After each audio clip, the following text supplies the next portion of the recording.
우리는 하나님 안에서 살아갈 때 참된 행복을 누릴 수 있도록 창조되었습니다. 믿으십니까?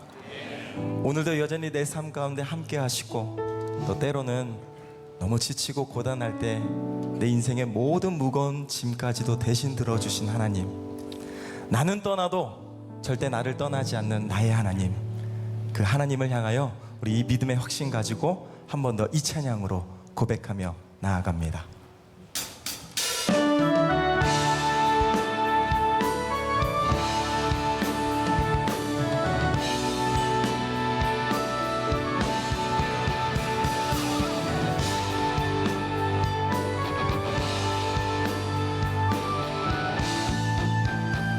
내 모든 시험, 내 모든 시험 무거운 짐을 주 예수 앞에 아뢰이며, 근심에 쌓인 날 돌아보사 내 근심 모두 만드시, 무거운 짐을 무거운 짐을 나 홀로 지고 견디다 못해 쓰러질 때 불쌍히 여겨 구원해 주니, 그대의 주님 내 모든 괴로움, 내 모든 괴로움 다치는 환난 주 예수 앞에 아뢰이며, 주께서 친히 날 구해주사 넓으신 사랑 베푸시, 무거운 짐을 무거운 짐을 나 홀로 지고 견디다 못해 쓰러질 때 불쌍히 여겨 구원해 주니, 그대의 주 확신 있게 고백합니다. 무거운 짐을 무거운 짐을 나 홀로 지고 견디다 못해 쓰러질 때 불쌍히 여겨 구원해 주니, 그대의 주 목소리로 찬양합니다. 내 심이 점점 내 짐이 점점 무거워질 때 주 예수 앞에 아뢰이며, 주께서 친히 날 구해주사 내 대신 짐을, 우리 4절 찬양합니다. 마음의 시험, 마음의 시험 무서운 죄를 주 예수 앞에 아뢰이며, 예수는 나의 능력이 되사 세상을 이길 힘을, 세상의 힘을 주시네. 무거운 짐을 나 홀로 지고 견디다 못해 쓰러질 때 불쌍히 여겨 구원해 주네. 그대의 주님 무거운 짐을 무거운 짐을 나 홀로 지고 견디다 못해 쓰러질 때 불쌍히 여겨 구원해 주니, 이 시간 주님만 의지합니다. 무거운 짐을 무거운 짐을 나 홀로 지고 견디다 못해 쓰러질 때 불쌍히 여겨 구원해 주니, 그대의 주님 불쌍히 여겨 불쌍히 여겨 구원해 주니, 그대의 주님 오직 예수. 할렐루야.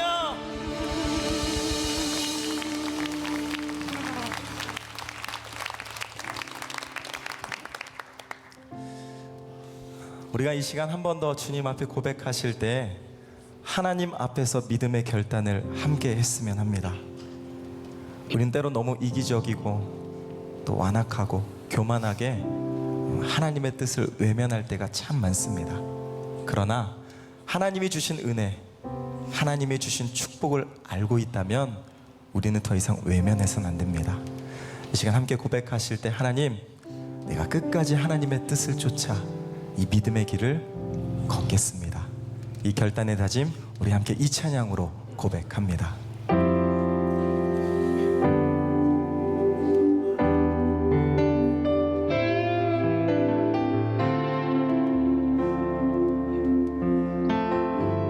많은 이들 말하고 많은 이들 말하고 많은 이들 노래는 하지만 정작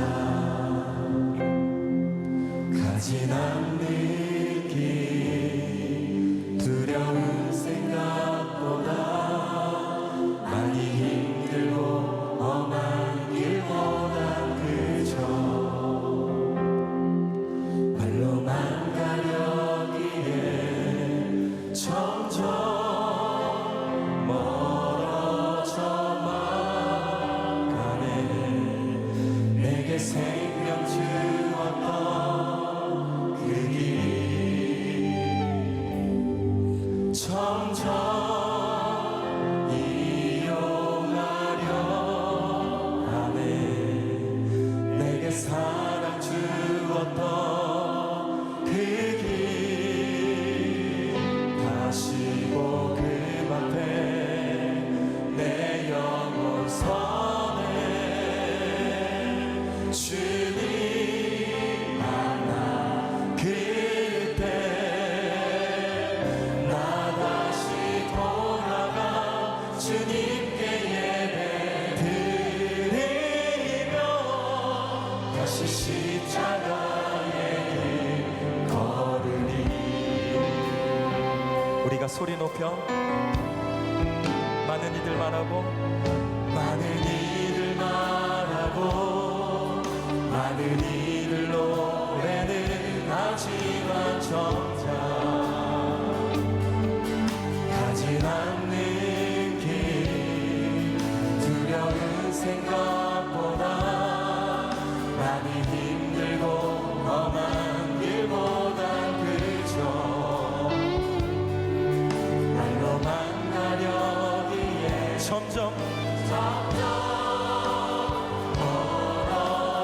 멀어져만 가네. 내게 생명 주었던 그 길 점점 이용하려 하네. 내게 사랑 주었던 그 길 다시 결단합니다. 다시 복음 앞에 내 영혼 서네. 주님 만나 그때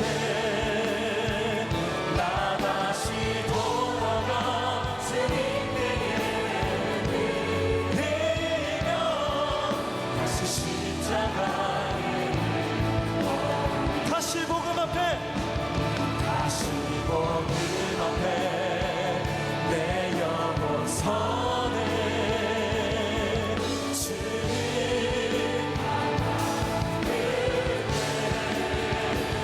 나 다시 돌아가 주님께 예배 드리며 다시 십자가에 고백합니다.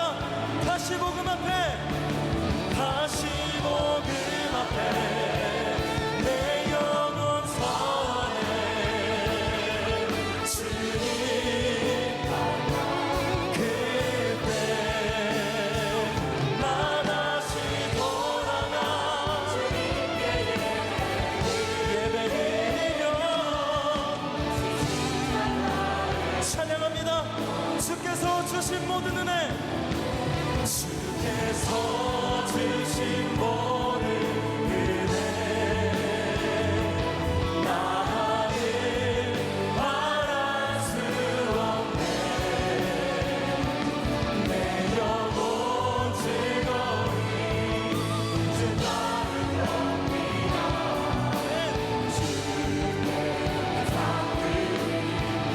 주께서 주신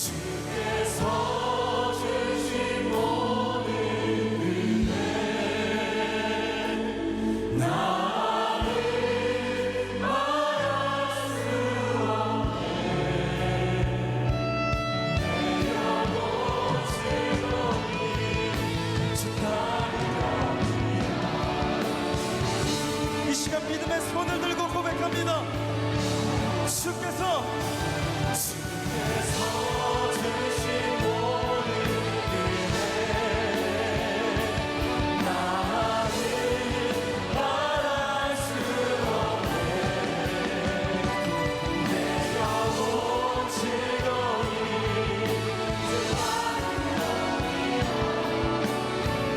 이 시간 마지막으로 고백합니다.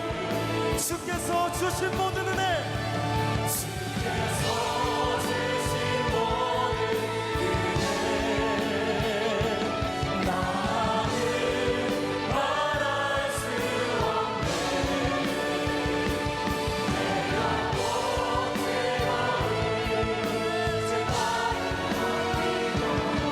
즐거이 이 시간 주실 말씀 기대하며 함께 전심으로 기도하며 나아갑니다. 기도합니다.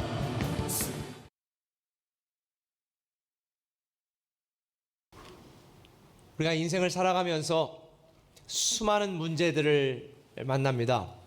우리의 인생을 한마디로 정의하면 문제라고 이야기해도 과언이 아닙니다.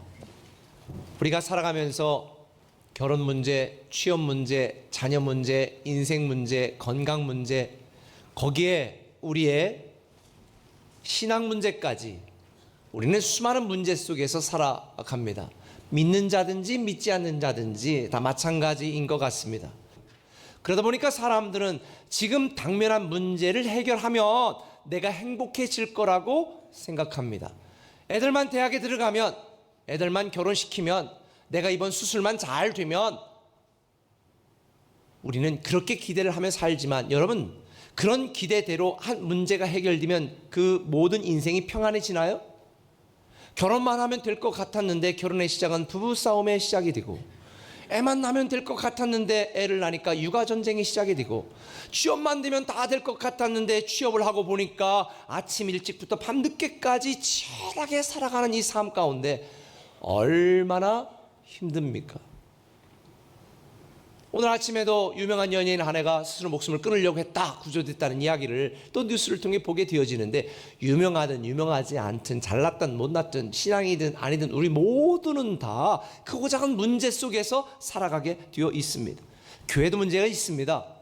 교회도 사실 미숙한 사람들이 모이고 죄 많은 사람들이 모이는 곳이기 때문에 교회도 문제가 있습니다. 우리 세종시 같은 경우에 보면 인터넷으로 이런 교회 찾습니다라고 보는데, 아이고 저도 그런 교회 가고 싶어요.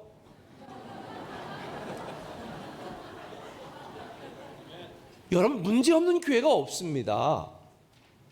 그런데 만약 지난번에 말씀드린 것처럼 문제가 없는 교회가 있다, 여러분은 그곳에 가면 안 돼요. 문제가 생기니까. 괜히 문제 없는 교회 문제 만들거든요. 그래서 성경에 보면 뭐라고 말했습니까? 철이 철을 날카롭게 하는 것처럼 우리는 문제를 통해 성장하는 법을 배우고, 문제를 통해 내가 이 땅에 헛된 것을 의지하던 내 모든 욕심을 내려놓는 법을 배우고, 문제를 통해 우리는 내가 다시 새롭게 하나님 앞에 나아가는 법을 배우게 되는 겁니다.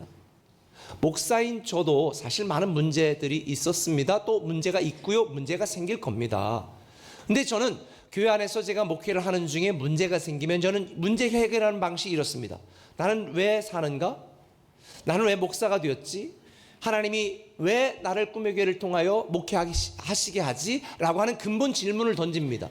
그리고 하나님이 나를 통해 뭘 하게 하시려고 나를 목사가 되게 하셨고 이곳에 있게 하셨지? 라고 하는 이 비전과 사명과 본질에 대한 문제를 생각해서, 본질이 아닌 문제, 만약 그게 내게 불이익이 되거나 또 내가 손해를 보아야 되는 상황이 생긴다 할지라도 저는 기꺼이 문제의 원인을 해결하는 쪽에다가 문제를 해결하고 또 애를 씁니다. 근데 제가 많은 문제 속에서 한 가지 깨달은 게 있습니다. 아하, 문제는 다 해결될 수도 없고 해결할 수도 없지만 우리는 때때로 문제를 품고 안고 살아가는 법도 배워야 되는구나 라는 생각을 하게 되어집니다. 우리 연세 드신 권사님이나 이런 분들은 어떻게 관절도 쑤시고 허리도 아프고 그러죠. 아이고, 하나님 이것만 고쳐주면 내가 열심히 봉사할 건데 뭘 봉사를 해요, 봉사는. 저는 이런 생각을 해요. 우리가 완벽하게 건강한 사람은 아무도 없습니다. 때로는 우리가 아픈 것도 내 삶의 일부로 받아들이고 긍정적으로 감사하며 살아가는 삶이 필요하다라고 생각합니다. 물론 하나님께서 기도하는 자 하나님이 치료하시고 응답하시는 줄 믿습니다. 그러나 제가 여러분에게 말씀드리는 내용의 요지는 우리 인생의 모든 문제는 해결될 수도 없고 해결할 수도 없다.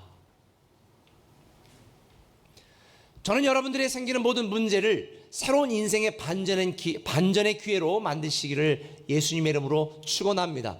여러분의 문제를 성장과 성숙의 문제로 바꾸시기를 예수님의 이름으로 축원합니다. 문제를 때로는 안고 살아가는 법을 배우시기를 예수님의 이름으로 부탁을 드립니다.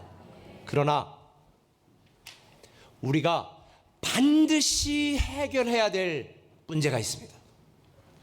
이유 여하를 막론하고 반드시 해결해야 될 문제가 있습니다. 그건 뭐냐? 영적인 문제입니다.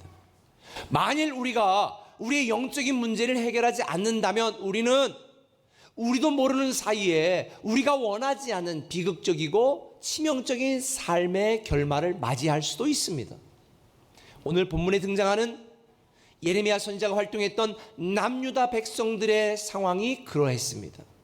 그들은 자기들이 갖고 있는 영적인 문제가 무엇인지를 몰랐습니다. 깨닫지 못했습니다. 하나님이 그토록 호소하고 마지막으로 예레미야 선지자를 통해서 그토록 눈물로 호소했지만 그들은 듣지 않았습니다. 그리고 위대한 상속자로 선택하신 하나님의 놀라운 자녀의 축복을 다 상실하고 마치 이방 사람들의 약탈물처럼 바벨론의 포로로 잡혀갔습니다. 백성들은 고통당했고 나라는 망했습니다. 이런 어리석은 선택과 바보 같은 결정을 한 이들을 향한 하나님의 마지막 호소도 전혀 통하지 않았습니다. 저는 이 남유다 백성들의 모습을 보면서 오늘날 현대를 살아가고 있는 성도들의 모습과 너무나 흡사하다는 것을 보게 되었습니다. 겉으로 볼 때는 멀쩡해 보이지만 서서히 망해가고 서서히 죽어가고 그 비참한 결말이 보이는 사람들 말입니다. 그렇다면 오늘 본문을 통해서 하나님이 우리에게 주시는 영적인 교훈이 뭘까? 이스라엘 백성들이 갖고 있었던 두 가지 치명적인 문제를 통하여 저와 여러분 깨닫고 우리는 다시는 그러지 말아야 되겠다라고 하는 믿음의 결단이 있기를 예수님의 이름으로 부탁을 드립니다. 그 첫 번째는 이것입니다. 이스라엘 백성들은 문제가 문제인 줄 모르는 영적 무지 속에 있었습니다. 한번 따라합시다. 문제가 문제인 줄 모르는 영적 무지. 제가 하나 재미있는 얘기 먼저 할까요? 제가 오래전에 들었던 얘기인데요. 연세 드신 아주 나이가 많은 분들이 딸 셋이 있었는데 딸들이 다 늦게 결혼을 했는데 드디어 그토록 소원하던 막내딸 결혼을 딱 시켰습니다. 얼마나 행복했겠어요. 얼마나 마음이 시원했겠어요. 평생 무거운 짐처럼 살아왔던 그 아버지가 결혼식을 마치고 들어가서 아내에게 아이고 이제 우리 딸들도 다 출가시켰으니 이제 우리 둘이 한번 재밌게 살아봅시다. 그랬더니 아내가 갑자기 안색을 싹 바꾸면서 말합니다. 여보 이제 막내딸도 출가시켰으니 우리 이혼합시다. 요즘 결혼도 유행한다는데 우리 이혼합시다. 당신하고 나 도저히 못 살겠습니다. 이 영감이 깜짝 놀라가지고 아니 대체 뭐가 문제야? 이제 우리 둘이 시간 보내면 되잖아. 뭐가 문제인데? 아내가 말하죠. 당신은 평생 문제가 뭔지 모르는 게 문제야. 문제가 뭔지 모르는 게 문제예요. 근데 이스라엘 백성들도 똑같았어요. 오늘 보면 4절에 보니까 말하지 않습니까? 내가 말하기를 이 무리는 비천하고 어리석은 것뿐이라 여호와의 길 자기 하나님의 법을 알지 못했다. 이스라엘 백성들은 여호와의 길 자기 하나님의 길을 그 법을 알지 못했습니다. 문제가 문제인지 몰랐습니다. 자기들이 왜 망해가는지를 몰랐습니다. 아마도 이스라엘 백성들은 자기들이 국력이 약해서 바벨론이 너무 강력해서 아니면 자기들이 이 아수르 바벨론 이 열강들 사이에서 외교력이 부족해서 아니면 자기들이 끝까지 버티지 못하고 포기해서 망하는 줄 알았어. 그런데 성경은 분명히 말합니다. 너희들이 망하고 포로로 잡혀가는 건 하나님을 섬기지 않고 하나님의 길, 하나님의 법을 따르지 않고 다 너희들 생각과 너희들 계획대로 살았기 때문이다. 우상 숭배했기 때문이다. 그렇게 이야기합니다. 하나님이 예레미야를 통해서 마지막 기회도 주셨잖아요. 얼마나 눈물을 흘리면서 예레미야가 호소했습니까? 그들은 문제가 문제인 줄 몰랐습니다.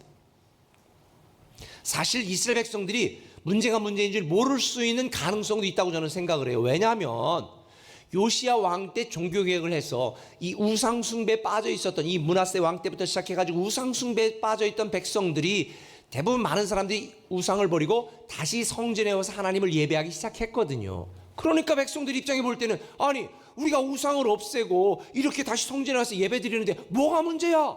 뭐가 문제야? 그런데 하나님은요, 이런 이스라엘 백성들을 향해서 뭐라고 말하는 줄 아세요? 예레미야 5장 1절 이하를 표준 세번역으로 한번 읽어보겠습니다. 같이 읽습니다.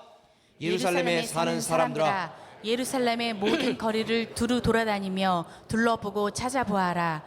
예루살렘의 모든 광장을 샅샅이 뒤져보아라. 너희가 그곳에서 바르게 일하고 진실하게 살려고 하는 사람을 하나라도 찾는다면 내가 이 도성을 용서하겠다. 여러분 어디서 많이 여러분 듣던 성경 말씀 기억나지 않으세요? 내가 이 성에서 의인 10사람을 찾으면 멸망시키지 않겠다. 어느 성이었어요? 소돔과 고모라. 그런데 지금은 하나님이 예레미야 선지자를 통해서 뭐라고 말해요? 내가 이 예루살렘 성읍에서 한 사람이라도 찾으면 멸망시키지 않겠다. 아니 사실 이 요시야가 종교개혁을 한 지 얼마 안 되고 백성들이 성전에서 예배를 드리기 시작하고 뭐 이렇게 되어지니까 제가 볼 땐 그래도 1000명은 찾지 않을까? 아니 100명은 찾지 않을까? 근데 하나님은 놀랍게도 10명도 아니고 한 사람이라도 찾으면 내가 용서하고 이 성을 멸하지 않겠다. 이런 하나님의 호언장담이 너무 충격적이었어요. 아마 이 말씀을 대신 전하는 예레미야는 너무 충격받아서 말도 못했을 거예요. 아니 예루살렘에 의인이 한 명도 없다고? 소돔과 고모라에서는 10명을 얘기했는데 이 하나님의 성읍에서는 한 사람의 믿음 있는 사람을 찾을 수 없다니, 이게 무슨 말씀입니까? 그런데요, 이스라엘 백성들 입장에서 볼 때는 하나님을 섬기는 것처럼 보였지만 사람의 중심을 보시는 하나님의 입장에서 보면 그들은 외형적인 우상만 없앴지 그들의 마음속에는 여전히 우상이 사로잡고 있었습니다. 우상이 자리 잡고 있었습니다. 제가 지난주 십계명 첫 번째, 나 외에 다른 신을 섬기지 말라는 뜻, 나 외라는 말은 하나님과 나란히라는 뜻도 있다고 말했습니다. 그러니까 이스라엘 백성들은 하나님만 섬긴 게 아니라 자기 인생의 중요한 가치를 하나님과 나란히 두는 것들이 수없이 많이 있었어요. 예를 들자면 하나님만 의지하고 하나님께 돌아와야 되는데 자꾸 헛된 터진 웅덩이와 같은 이방 민족들을 하나님보다도 더 의지했죠. 결국 그들은 바리새인과 종교인들처럼 습관은 바뀌었지만 종교적인 행위는 변했지만 그들의 마음에는 하나님을 사랑하고 하나님을 섬기고 하나님을 존중하는 믿음이 없었습니다. 단 한 사람도. 생수의 근원이신 하나님만 의지하고 따라야 되는데 터진 웅덩이 같은 이방 나라를 의지했던 이스라엘 백성들 결국 비참하게 멸망할 수밖에 없었던 것입니다. 그래서 이사야 선지자는 5장 13절에 말합니다. 그러므로 내 백성이 무지함으로 사로잡혀가고 내 백성이 무지함으로 망하는구나. 그런데 이게 어찌 남유다 백성들만의 문제일까요? 오늘날 많은 성도들이 나 지금 주일 빠지지 않는데, 나 11주도 하는데, 나 나름대로 봉사도 하는데 뭐가 문제야? 네, 문제가 문제인 줄 모르는 영적 무지가 문제입니다.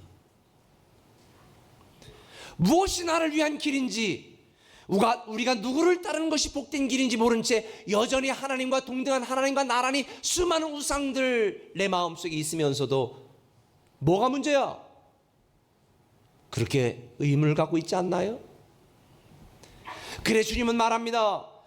마가복음 8장 17절에 아직도 알지 못하며 아직도 깨닫지 못하느냐? 너희 마음이 둔하냐? 너희가 눈이 있어도 보지 못하며 귀가 있어도 듣지 못하느냐? 또 기억하지 못하느냐? 그래서 주님께서도 사실 요한계시록에서 말씀했던 가장 많은 말이 뭐예요? 성령이 너에게 하는 말을 들을지어다.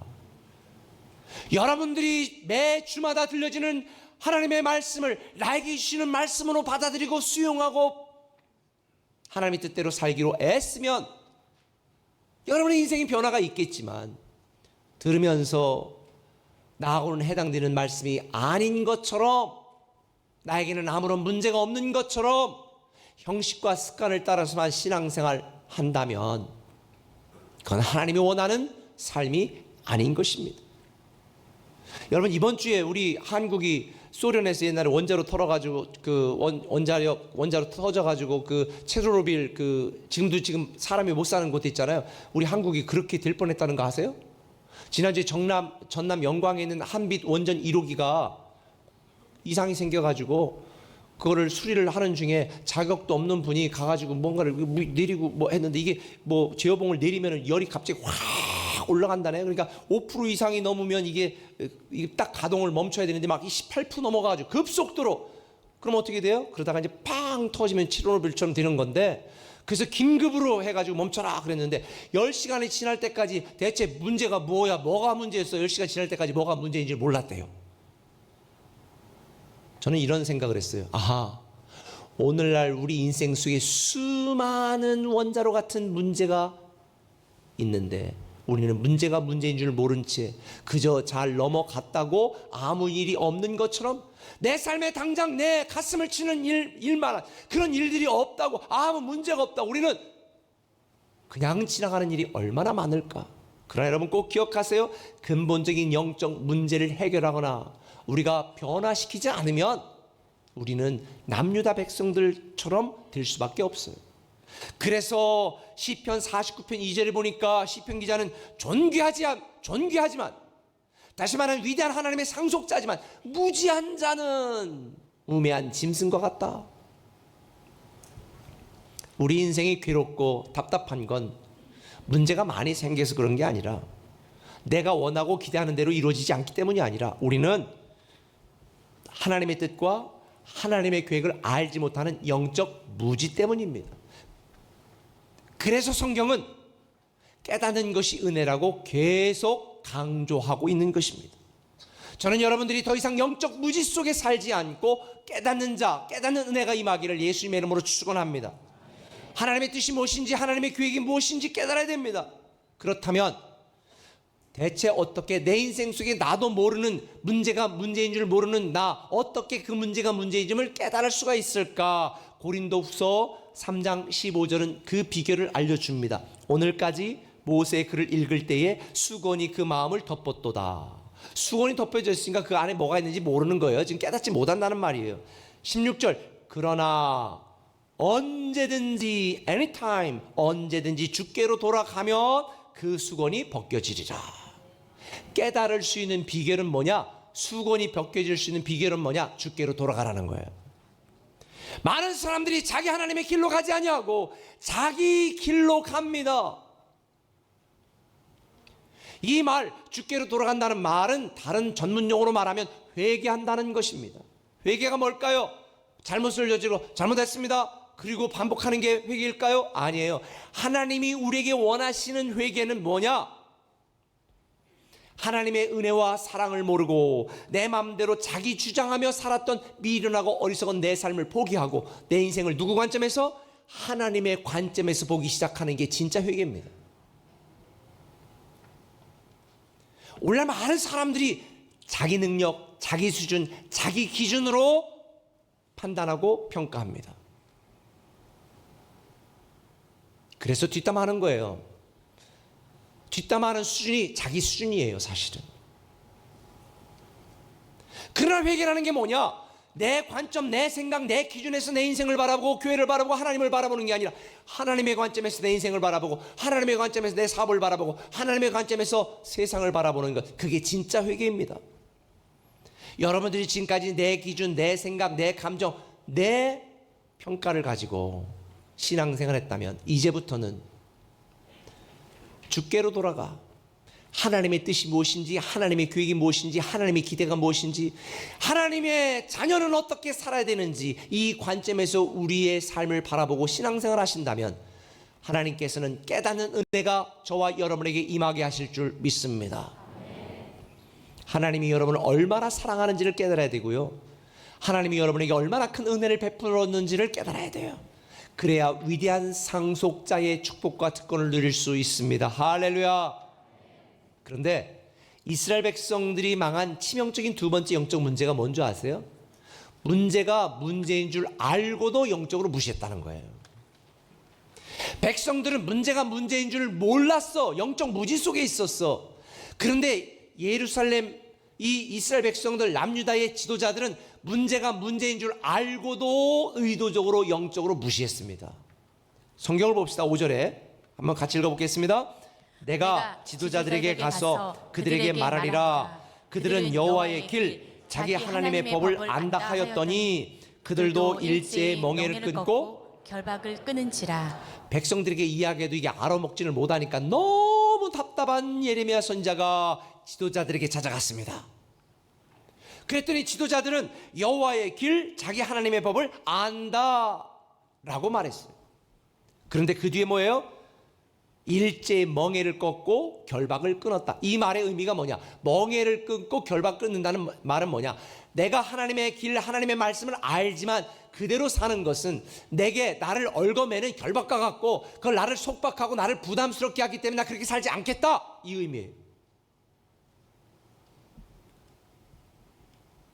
지도자들은 하나님의 길, 하나님의 법이 뭔지를 알았습니다. 그런데 그게 자기들의 하고 싶은 대로, 살고 싶은 대로 자기들의 인생을 방해하는 방해물이요, 속박하고 구속하는 족쇄라고 생각해서 그대로 살지 않겠다라고 무시했다는 것입니다.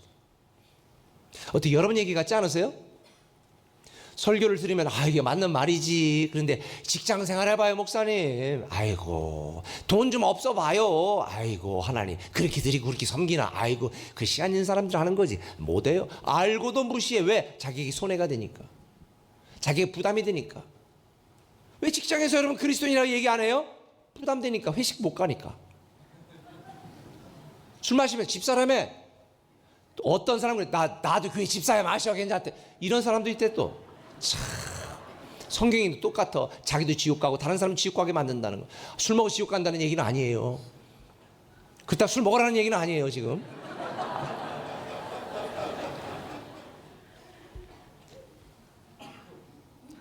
남유다 백성들은 하나님의 길, 하나님이 원하시는 게 뭔지를 알고도 영적으로 무시했습니다. 그래서 우리말 성경으로 예레미야 5장 3절을 보면 이렇게 말합니다. 주께서 그들을 멸망케 하셨지만 그들은 고치기를 거부했습니다. 그들은 얼굴을 바위보다 더 굳게 회개하기를 거부했습니다. 요즘 성도들 하나님 뜻대로 말씀대로 하나님의 길로 가는 거 부담스러우니까 자기 인생의 족쇄라고 생각해서 남유다 지도자들처럼 의도적으로 영적으로 무시하고 거부합니다. 근데 여러분 이거 아셔야 돼요.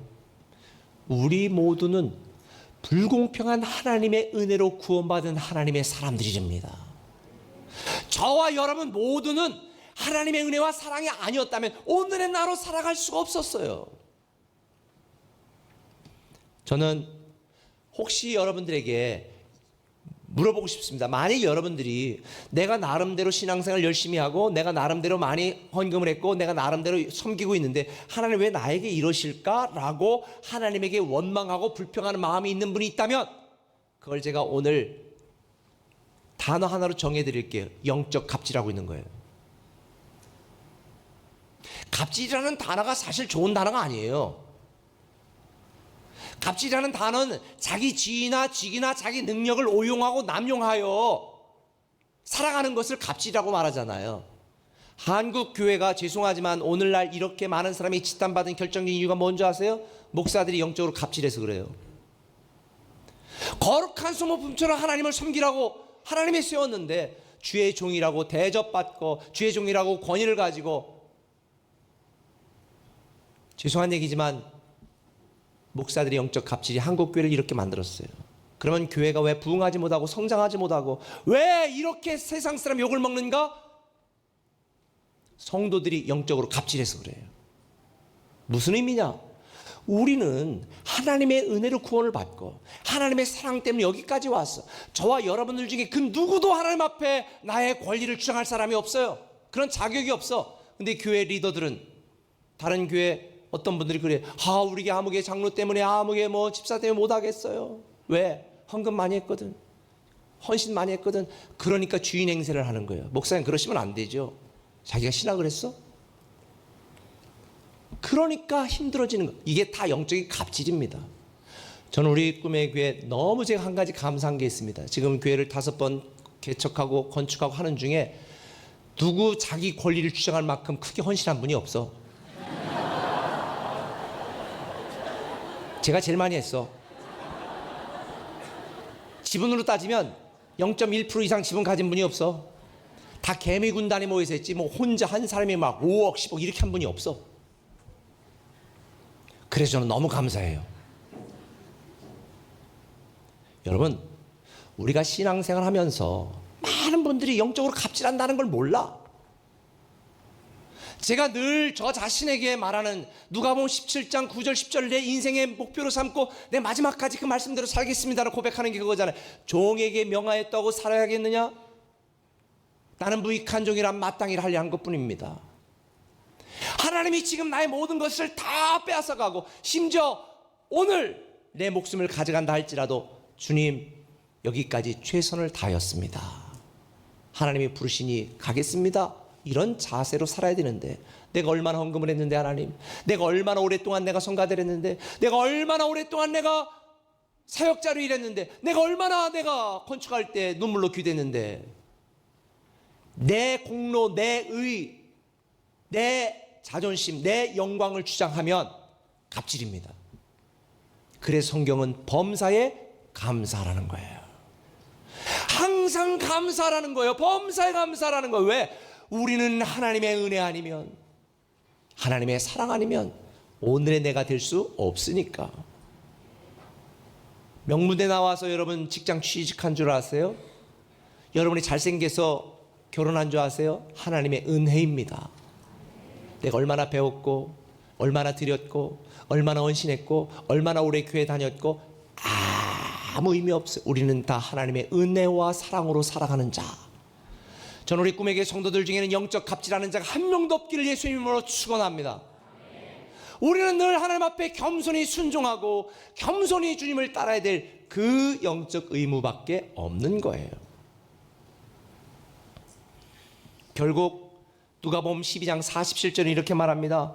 주인의 뜻을 알고도 준비하지 아니하고 그대로 행하지 아니한 종은 많이 맞을 것이다. 영적 무지 속에 있었던 이스라엘 백성들 망했습니다. 그런데 알고도 영적으로 무시했던 지도자들은 더 많이 맞는다. 이걸 이야기해 주는 것입니다. 남유다가 망한 이유를 역대하 36장 12절에는 이렇게 적나라하게 말하고 있습니다. 12절부터 14절까지 같이 읽습니다. 시드기야는 그의 하나님 여호와께서 보시기에 악한 일을 저질렀습니다. 예언자 예레미야가 여호와의 말씀을 그에게 전했지만 그는 듣지 않았습니다. 그는 이스라엘의 하나님이신 여호와의 말씀을 들으려 하지 않았습니다. 뿐만 아니라 지도자인 제사장들과 유다 백성도 점점 약해졌습니다. 그래서 망한 것입니다. 저는 여러분들 중에 이런 자가 한 명도 없기를 바랍니다. 17세기 청교도 목사였던 조셉 온라인이 이렇게 한탄합니다. 오 비참한 인간이여, 죄가 너희를 괴물로 바꿔놓았구나. 하나님이 그대를 천사보다 조금 못하게 지으셨거늘 죄 때문에 악마보다 조금 나은 존재가 되고 말았다. 저는 여러분들이 하나님의 말씀을 무시하지 말고, 하나님의 말씀에 무지하지 말고, 하나님을 사랑하고 하나님 은혜에 감사하며 겸손히 끝까지 충성하는 하나님의 사람 되시기를 예수님의 이름으로 축원합니다. 오늘 본문 5절에 보면 하나님이 요구하시는 것이 지도자들은 알고 있었습니다. 그런데도 그들은 영적으로 무시했잖아요. 여러분, 우리는 내가 원하는 게 아니라 하나님이 원하시는 삶을 살아야 되고, 내가 기대하는 삶이 아니라 하나님이 기대하는 삶을 살아야 됩니다. 내 사욕과 내 욕심을 위해 살아가는 것이 아니라 하나님의 영광과 하나님의 기쁨을 위하여 살아가야 됩니다. 똑같은 실수를 반복하는 건 죄악입니다. 저는 우리 교회 제가 함께하는 사람들에게 실수할 수 있잖아요. 실수하는 건 다 용서합니다. 그러나 똑같은 실수를 의도적으로 계속 반복하는 건 전 용납하기가 힘듭니다. 리차드 백스터라고 하는 유명한 분이 그런 얘기를 했습니다. 당신이 세상을 아무리 사랑해도 세상이 당신을 위해 해줄 수 있는 일이라고는 그저 잠시 당신을 데리고 있다가 멸망의 날에 넘겨주는 것밖에 없다. 여러분이 의지하고 여러분이 사랑하는 세상은 여러분을 잠시 맡아놓고 있다가 멸망의 날에 넘겨주는 것밖에 없다는 거예요. 그런데 왜 그렇게 세상을 사랑하세요? 왜 여러분을 위하여 독생자 예수 그리스도까지 보내신 이 하나님을 사랑하는데 그렇게 인색하세요? 왜 그 하나님을 사랑하는데 그렇게 부담스러워하세요? 왜 그 하나님을 따르는데 그토록 귀찮아하세요? 저는 여러분들이 영적 무지와 영적 갑질에서 벗어나 위대한 하나님의 사람의 축복을 누리기를 예수님의 이름으로 축원합니다. 여러분, 저는 이렇게 생각을 해요. 하나님께서 때때로 우리가 하나님을 섬기고 불이익을 당할 것 같이 느껴질 때도 있어요. 또 불이익을 당하기도 합니다. 그러나 다니엘의 세 친구처럼 정말 하나님의 뜻을 깨달아 하나님의 뜻대로 살기로 결단하면 하나님께서 그가 생각하는 그 이상의 놀라운 방법으로 축복하시고 이끄신다는 걸 저는 확신합니다. 사랑하는 우리 꿈의 교회 성도 여러분, 우리가 인생을 살면서 원하지 않는 고난과 고통을 당할 때도 있습니다. 그러나 우리가 하나님의 말씀을 깨닫고 바로 설 수 있다면 문제를 새로운 기회로 만드시는 하나님의 놀라운 축복의 주인공이 되리라 믿습니다. 하나님은 지금 그런 한 사람을 찾고 있습니다. 오늘의 내가 왜 하나님이 되게 하셨는지, 오늘 나에게 주신 직장, 물질, 시간, 능력을 나에게 왜 그렇게 주셨는지, 왜 하나님 나에게 좋은 대학을 졸업하게 하셨는지, 그 하나님의 놀라운 뜻과 계획을 깨닫고 주어진 자리에서 묵묵히 겸손하게 끝까지 충성되게 섬기는 자가 된다면 하나님은 다니엘과 세 친구처럼 원수의 목전에 상을 베푸시는 놀라운 하나님의 축복을 경험하게 하실 줄 믿습니다.